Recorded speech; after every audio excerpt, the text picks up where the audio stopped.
ആണെന്ന്. ഇതിൽ ഒരാത്മാർത്ഥതയും പ്രതീക്ഷിക്കേണ്ട. തനിക്ക് എൻ്റെ ഒരു കുഞ്ഞിനെ തരുന്നതുവരെ ഇവിടെ എൻ്റെ വീട്ടിൽ ഈ മുറിയിൽ താമസിക്കാം. എനിക്ക് പണ്ടേ ഈ വിവാഹം എന്നൊരു ആചാരത്തിനോട് താല്പര്യമില്ല. പിന്നെ എൻ്റെ അച്ഛമ്മയുടെ ഒറ്റ നിർബന്ധമാണ് എൻ്റെ ചോരയിൽ ഒരു കുഞ്ഞു വേണമെന്ന്. അതിനുവേണ്ടി മാത്രമാണ് ഞാൻ നിന്നെ കിട്ടിയത്. നീയാകുമ്പോൾ നിനക്ക് ആകെയുള്ളത് ഒരമ്മയാണ്. അവരുടെ ചികിത്സയ്ക്ക് വേണ്ടി നീ ഈ വേഷം കെട്ടിന് ഇറങ്ങിയിരിക്കുന്നത്. മര്യാദയ്ക്ക് ഞാൻ പറയുന്നതനുസരിച്ച് ഞാൻ പറയുന്ന കാലം വരെ ഇവിടെ നിന്നോണം. അതിനുള്ള പണം ഞാൻ നിനക്ക് തരും. ആരവ് ഒരു ഡോക്ടറാണ്. ചുരുക്കത്തിൽ പറഞ്ഞാൽ ജാൻവിയുടെ അമ്മയെ ചികിത്സിക്കുന്ന കാർഡിയോളജിസ്റ്റാണ്. അവർക്ക് അത്യാവശ്യമായി പേസ് മേക്കർ വെക്കണം, എന്നാലേ അവർ ജീവിക്കൂ. അതിനു പക്ഷേ പണം അവളുടെ പക്കലില്ലായിരുന്നു. അപ്പോഴാണ് എങ്ങനെയെങ്കിലും സഹായിക്കണമെന്ന് പറഞ്ഞ് കരഞ്ഞ ജാൻവിയോട് തൻ്റെ ഡിമാൻഡ് അംഗീകരിച്ചാൽ ഉറപ്പായും അവളുടെ അമ്മയുടെ ജീവൻ രക്ഷിച്ചോളാമെന്ന് അവൻ പറഞ്ഞത്. ആദ്യം അവൻ്റെ ഡിമാൻഡ് കേട്ട് അമ്പരന്നെങ്കിലും പിന്നീട് അവൾക്ക് തനിക്കാകെയുള്ള രക്തബന്ധമായ അമ്മയെ രക്ഷിക്കാനായി ഈ വെട്ടിവേഷം കെട്ടി. ഓർമ്മകൾ കടൽ തിരമാല ആഞ്ഞടിക്കുന്നത് പോലെ തന്നിൽ കണ്ണുനീരിൻ്റെ അലകൾ സൃഷ്ടിക്കുന്നത് ജാൻവി അറിഞ്ഞു. ആ ഡിമാൻഡ് താൻ അംഗീകരിച്ചതും പിന്നീട് തൻ്റെ അമ്മയെ രക്ഷിക്കാനായി ആരവിൻ്റെ താലി സ്വീകരിച്ചതും പിന്നീട് അവൻ്റെ ജീവൻ്റെ അംശത്തെ ഉദരത്തിൽ വഹിച്ചതും എല്ലാം ഒരു തിരശ്ശീല പോലെ അവളുടെ കൺമുണ്ടിൽ കൂടി പോയി. ആ കുഞ്ഞിവിടെ ഇരിക്കുകയാണോ എന്നുള്ള മീനമ്മയുടെ ചോദ്യമാണ് അവളെ ഉണർത്തിയത്. മീനമ്മ ജാൻവി ഇപ്പോൾ താമസിക്കുന്ന വീട്ടിൽ ജോലിക്ക് നിൽക്കുന്ന സ്ത്രീയാണ്. എന്താ മീനമ്മേ എന്ന് ചോദിച്ച് ജാൻവി അവരുടെ അടുത്ത് ചെന്നു. കുഞ്ഞെ, സമയം എത്രയായില്ലേ, ഞാൻ പൊക്കോട്ടെ മീനമ്മ ചോദിച്ചു. അവർ പറഞ്ഞപ്പോഴാണ് താൻ ഇത്രയും നേരവും ചിന്തകളായിരുന്നുവെന്ന് അവൾക്ക് ബോധ്യമായത്. അയ്യോ, സമയം എത്രയായോ ചേച്ചി? എന്നാ ചേച്ചി പൊക്കോ. ഞാൻ സമയം എത്രയായെന്നും അറിഞ്ഞില്ല. ചേച്ചി വേഗം പൊക്കോ, ഇപ്പോൾ പോയാലല്ലേ വണ്ടി കിട്ടൂ, ജാൻവി പറഞ്ഞു. ആ കുഞ്ഞെ, എന്നാൽ ഞാൻ പോവാം, നാളെ വരാം. അനുക്കുഞ്ഞ് ഇപ്പോൾ വരുമല്ലോ?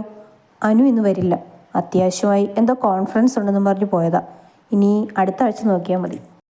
ഓഫീസെന്നും പറഞ്ഞ് ചത്ത് കിടക്കുന്ന ഒരാൾ. അയ്യോ, അപ്പോൾ കുഞ്ഞു ഒറ്റയ്ക്ക് ഇവിടെ?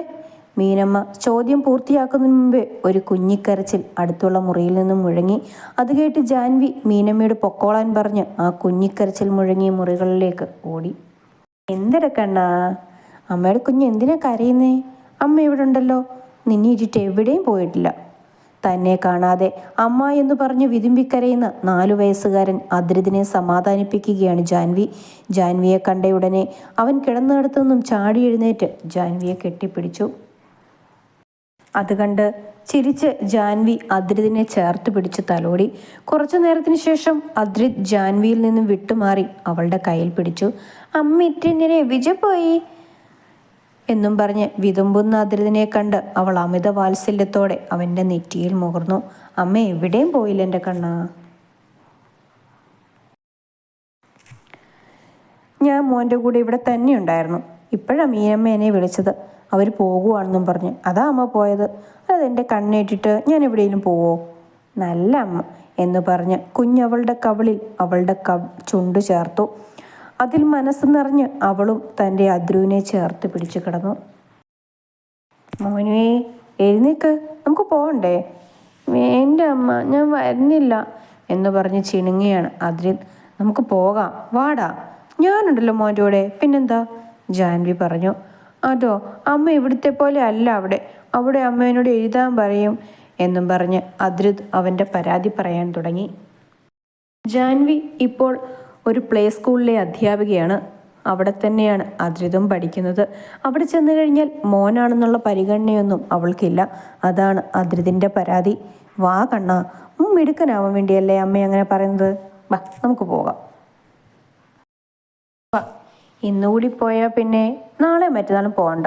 ഇന്ന് ഫ്രൈഡേ അല്ലേ, വാ. ചിനിയും കൊണ്ട് അദ്രിത് തൻ്റെ അമ്മയുടെ കൈകളിലേക്ക് ചാടിക്കയറി.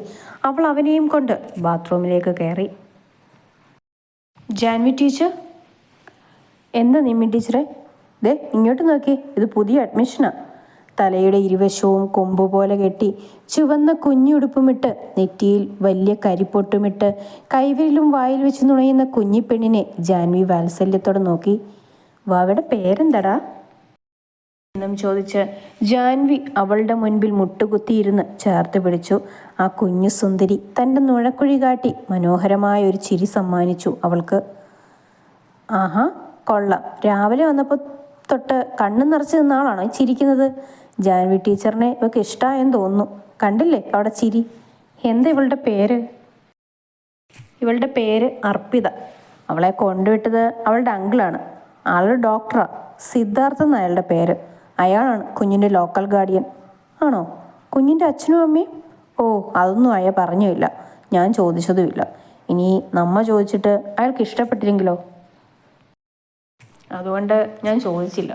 അതും കൂടി കേട്ടപ്പോൾ എന്തോ ഉള്ളിൽ ഒരു പിടപ്പ് ജാൻവിക്ക് അനുഭവപ്പെട്ടു. ഇനി വിധി തനിക്കായി കരുതി വെച്ചത് എന്താണെന്നറിയാതെ ജാൻവി തൻ്റെ ജോലിയിലേക്ക് തിരിഞ്ഞു. മോനെ, കണ്ണ, വാ നമുക്ക് ചാച്ചാം. വേണ്ട അമ്മ, പിച്ചുങ്കിരി എന്ന് അദ്രിത് കൊഞ്ചി പറഞ്ഞു. സമയം ഒത്തിരിയായി വാവേ, വാ, ബാക്കി നാളെ കളിക്കാം എന്ന് പറഞ്ഞ് ജാൻവി അവൻ്റെ കയ്യിൽ നിന്ന് ഫോൺ വാങ്ങിച്ചു വെച്ചു. ആദ്യമൊന്ന് ചിണുങ്ങിയെങ്കിലും പിന്നെ അവൻ ജാൻവിയുടെ കൂടെ പോയി കിടന്നു. അമ്മേ, എന്താ വാവേ? എനിക്ക് പാട്ട് പാടിത്തരുമോ? അതിനെന്താ, എൻ്റെ കണ്ണനമ്മ എത്ര പാട്ട് വേണമെങ്കിലും പാടിത്തരാമല്ലോ. അമ്മ, എനിക്ക് കാണാൻ ചുമ്പി പാടിത്തന്നാൽ മതി. ഇതല്ലെങ്കിലും അവൻ്റെ പതിവാണ്. ഉറങ്ങാൻ വാശി പിടിച്ചാൽ അവന് ജാൻവി പാട്ട് പാടിക്കൊടുക്കണം. അതും കണ്ണാൻ തുമ്പി തന്നെ വേണം. കണ്ണൻ എന്ന് ജാൻവി അവനെ വിളിക്കുന്നത് കൊണ്ടാണ് കണ്ണാൻ തുമ്പി എന്ന പാട്ട് അവന് ഇത്രയും ഇഷ്ടം. അത് അവൻ്റെ പാട്ടാണെന്നാണ് അവൻ്റെ വാദം. ആ കണ്ണ, ഇപ്പം പാടിത്തരാം. കണ്ണാൻ തുമ്പി പോരാമോ, എന്നോടിഷ്ടം കൂടാമോ, നിന്നെ കൂടാതില്ലല്ലോ ഇന്നെന്നുള്ളിൽ പൂക്കാലം. ജാൻവി പാട്ടുപാടി കഴിഞ്ഞതും നോക്കിയപ്പോൾ അവളുടെ മാറിൽ കിടന്ന് അദ്രിത് ഉറങ്ങിക്കഴിഞ്ഞിരുന്നു. അവൾ അവൻ്റെ നെറ്റിയിൽ വാത്സല്യത്തോടെ ചുണ്ടു ചേർത്തു. അതിനുശേഷം അവനെ പുതപ്പിച്ച് കട്ടിലിൽ നേരെ കിടത്തി. തലയണ വെച്ച് അവിടുന്ന് എഴുന്നേറ്റ് ബാൽക്കണിയിൽ പോയി നിന്നു. അവിടെ നിന്ന് അവൾ മേലെ മാനത്ത് നിന്ന് കണ്ണു ചിമ്മുന്ന താരത്തെ നോക്കി. അമ്മേ, എന്നെ കാണുന്നുണ്ടോ അമ്മേ എന്നവൾ ആ നക്ഷത്രത്തെ നോക്കി വിളിച്ചു സംസാരിച്ചു. അമ്മ വിഷമിക്കണ്ട കേട്ടോ, അമ്മ കാരണം ഒന്നുമല്ല എനിക്കിങ്ങനെ വന്നത്. അതും പറഞ്ഞ് ഓപ്പറേഷൻ കഴിഞ്ഞ് നെഞ്ചു പിടഞ്ഞു കരഞ്ഞ അമ്മയുടെ മുഖം ജാൻവിയുടെ ഹൃദയത്തെ വേദനയിലാഴ്ത്തി. ഓപ്പറേഷൻ വിജയകരമായെങ്കിലും വെറും ഒരാഴ്ചയെ അവർക്ക് ആയുസ്സുണ്ടായിരുന്നുള്ളൂ എന്ന് അവൾ വിഷമത്തോടെ ഓർത്തു.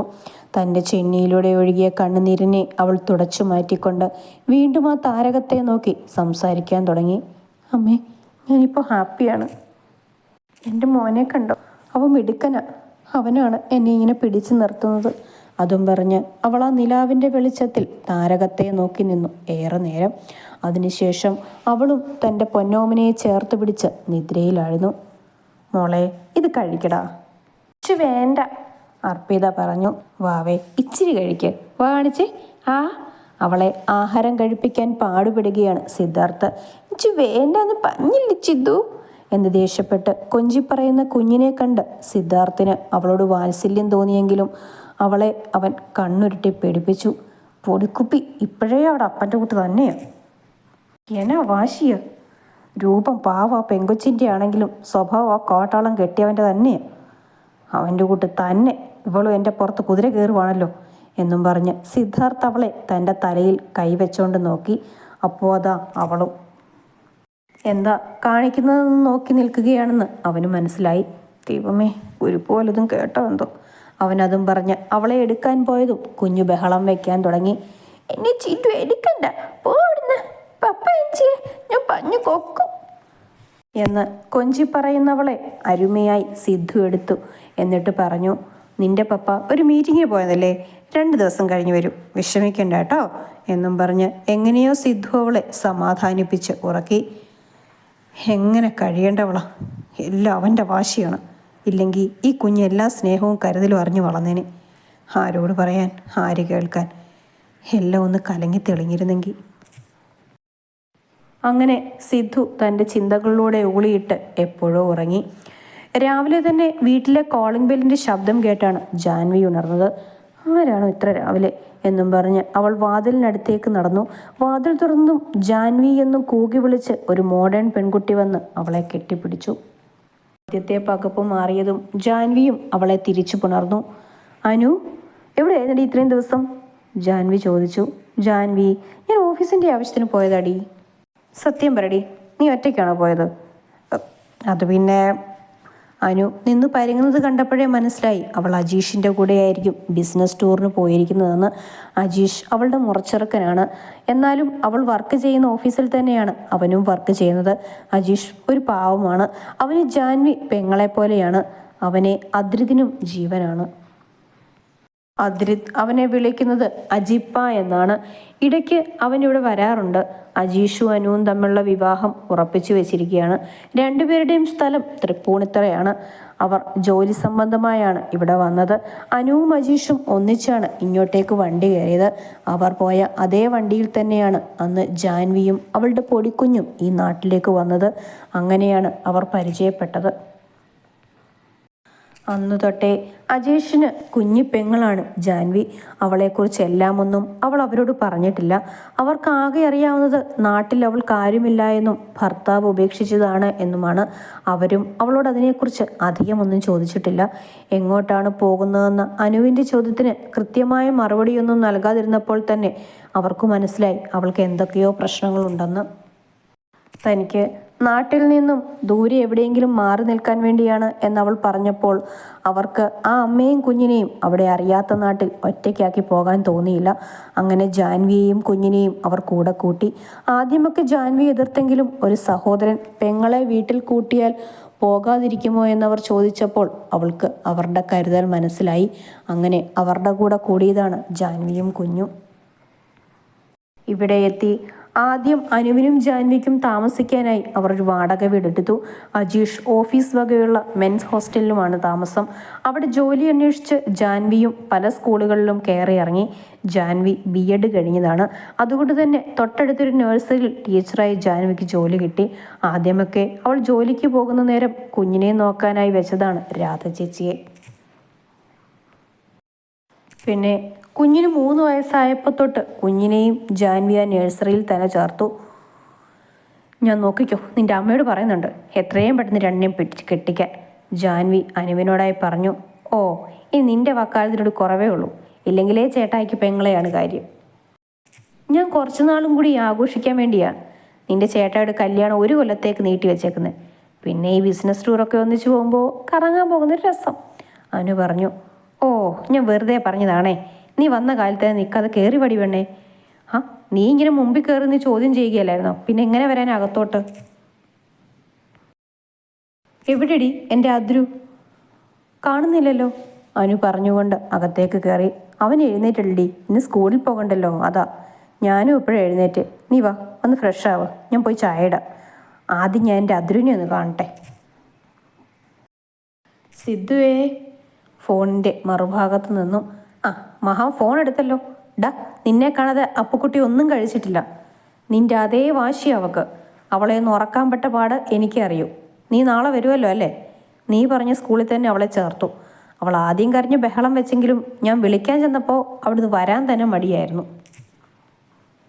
അവിടെ ഏതോ ഒരു ടീച്ചറുമായി അവൾ കൂട്ടായിട്ടുണ്ട്, അതാണെന്നാണ് അവൾ പറഞ്ഞത്.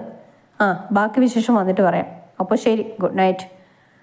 അദ്രുവേ, എന്തുറക്കമാണ് നീ? അനു ഉറങ്ങിക്കിടക്കുന്ന അദ്രുവിനെ ഉണർത്താനുള്ള പരിശ്രമത്തിലാണ്. ഇവിടുന്ന് അദ്രുവിൻ്റെ അടുത്ത് അതൊന്നും വിലപ്പോകില്ല. ആൾ ഉറക്കത്തിൻ്റെ കാര്യത്തിൽ കുംഭകർണനാണ്. ഡി അനു, അവൻ ഉറങ്ങട്ടെ, അല്ലെങ്കിൽ സ്കൂളിൽ പോകുന്ന ദിവസം ഞാൻ നേരത്തെ എഴുന്നേൽക്കുന്നെന്നും പറഞ്ഞ് ഭയങ്കര ബഹളമാവൻ. ഇന്ന് അവധിയല്ലേ, അവൻ ഉറങ്ങട്ടെ, ജാൻവി പറഞ്ഞു. നീ പോ ജാൻവി, ഞാൻ എത്ര ദിവസമായി എൻ്റെ കൊച്ചുമായിട്ട് കളിച്ചിട്ട്. അവനെ ഒന്ന് കാണാനാ ഞാൻ അത്ര രാവിലെ പോകുന്നത്. നിൻ്റെ ഒരു കാര്യം, ജാൻവി പറഞ്ഞുകൊണ്ട് അവൾക്കുള്ള ചായ കൊടുത്തു. എന്താ തിങ്കളാഴ്ച നിന്റെ പ്ലാൻ? അനു ചോദിച്ചു. അത് നീ ഓർത്തു വെച്ചിട്ടുണ്ടോ? ജാൻവി അത്ഭുതത്തോടെ ചോദിച്ചു.